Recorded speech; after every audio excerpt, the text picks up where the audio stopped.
Baik, selamat pagi untuk kita semua. Pertama-tama, saya sangat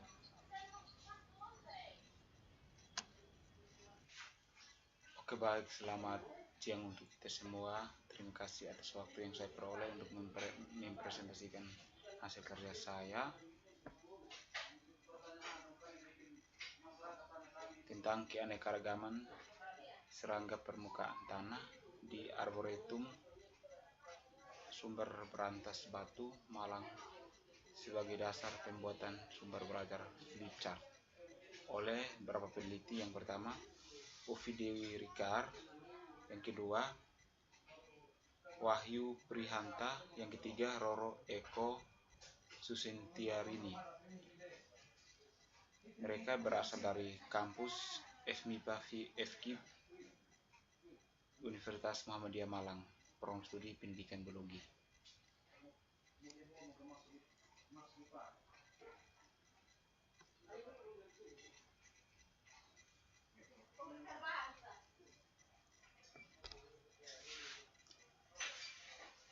Judul: Keanekaragaman serangga permukaan tanah di Arboretum Sumber Berantas Batu Malang sebagai dasar pembuatan sumber belajar CIPTAR.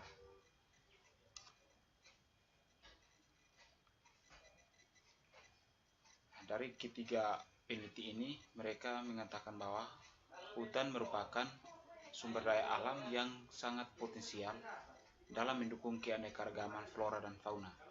Nah, di hutan tersebut mereka mengatakan bahwa salah satu sumber daya alam yang ada di hutan tersebut adalah serangga permukaan tanah. Nah, serangga permukaan tanah ini dapat dibagi menjadi beberapa bagian seperti belalang, kupu-kupu, capung, jangkrik, dan lain-lain. Nah, sekarang kita masuk pada tujuan.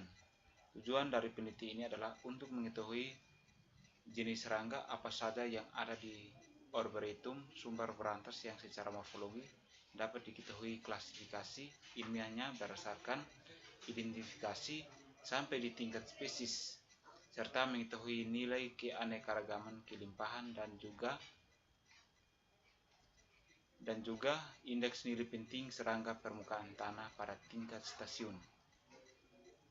Terus, metode yang dipakai dalam penelitian ini adalah teknik sampling. Nah, teknik sampling dalam hal ini random sampling.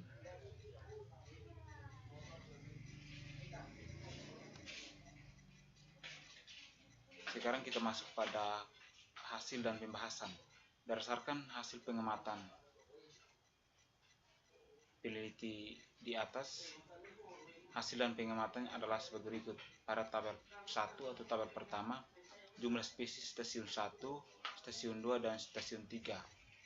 Spesies yang ditemukan pada stasiun 1 berjumlah 26, sedangkan spesies yang ditemukan pada stasiun 2 berjumlah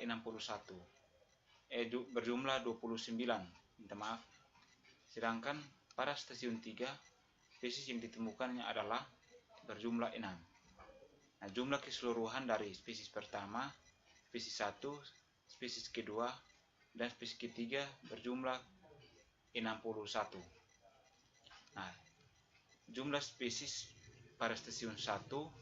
Nah, stasiun 1 merupakan lokasi penelitian di Arboretum yang merupakan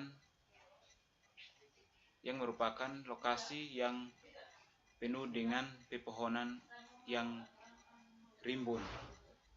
Terus pada stasiun 2, nah stasiun 2 merupakan lokasi arboretum yang penuh dengan pepohonan tetapi dalam jumlah yang sedikit.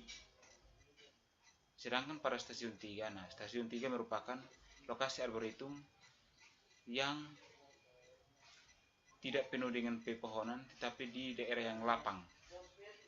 Nah, perpecahan atau penyebaran spesies-spesies ini dalam hal ini antropoda atau serangga berjumlahnya sangat bervariasi. Nah, seperti pada spesies pertama berjumlah 26, sedangkan pada spesies kedua berjumlah 29 dan pada spesies ketiga berjumlah 6. Nah, penyebaran ini sangat dipengaruhi oleh suhu tanah dan tingkat keasaman tanah atau pH tanah.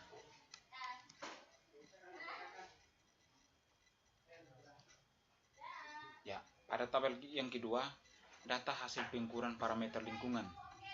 Yang pertama, stasiun 1, parameter atau alat ukur yang digunakan untuk mengukur suhu tanah. Nah, suhu tanah di sini pada stasiun 1 suhu tanah mencapai 19 derajat Celcius dan pH tanahnya mencapai 6,3. Pada stasiun 2 suhu tanah mencapai 29 dan pada pH tanahnya mencapai 6,2. Sedangkan pada stasiun 3 suhu tanah mencapai 28 sedangkan pH tanah mencapai 6. Jadi untuk stasiun 1 dan stasiun 2 tidak berbeda secara signifikan. Yang sangat rendah atau sangat pH tanahnya sangat sedikit yaitu pada stasiun 3, yaitu suhu tanah pH tanahnya mencapai 6. Jadi para peneliti ini mereka mengatakan bahwa pH tanah pada daerah tersebut, baik itu di stasiun 1, di stasiun 2 maupun di stasiun 3 tidak mencapai 7. Berarti kesimpulannya ialah pH tanahnya berjumlah sedikit karena tidak mencapai 7.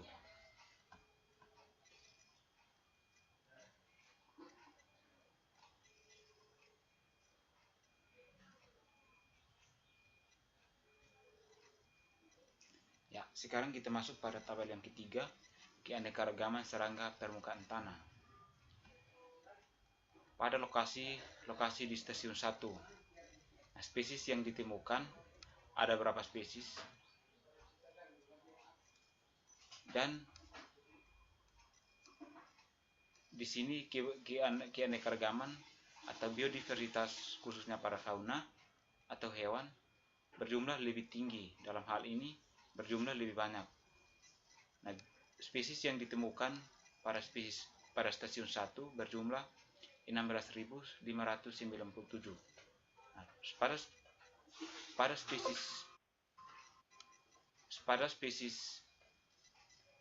pada penelitian ini spesies yang paling tertinggi terdapat pada stasiun 1. Sedangkan pada stasiun 2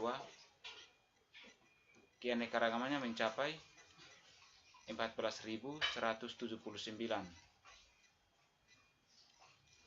Sedangkan pada stasiun 3 keanekaragamannya mencapai 0,5906. Artinya bahwa spesies yang paling tertinggi pada keanekaragaman serangga permukaan tanah yang paling tertinggi di stasiun 1 mencapai 16.597. Itu merupakan yang paling tertinggi atau spesies yang paling banyak di stasiun 1.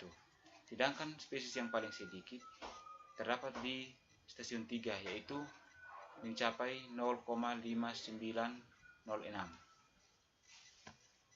Ya, tanda seperti ini merupakan nilai keanekaragaman yang paling tertinggi atau nilai biodiversitas yang paling tertinggi.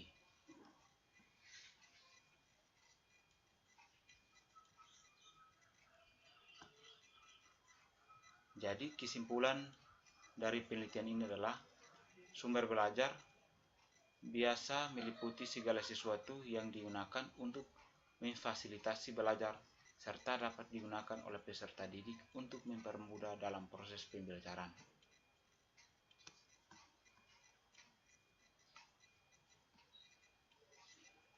Inilah hasil presentasi saya. Sekian dan terima kasih.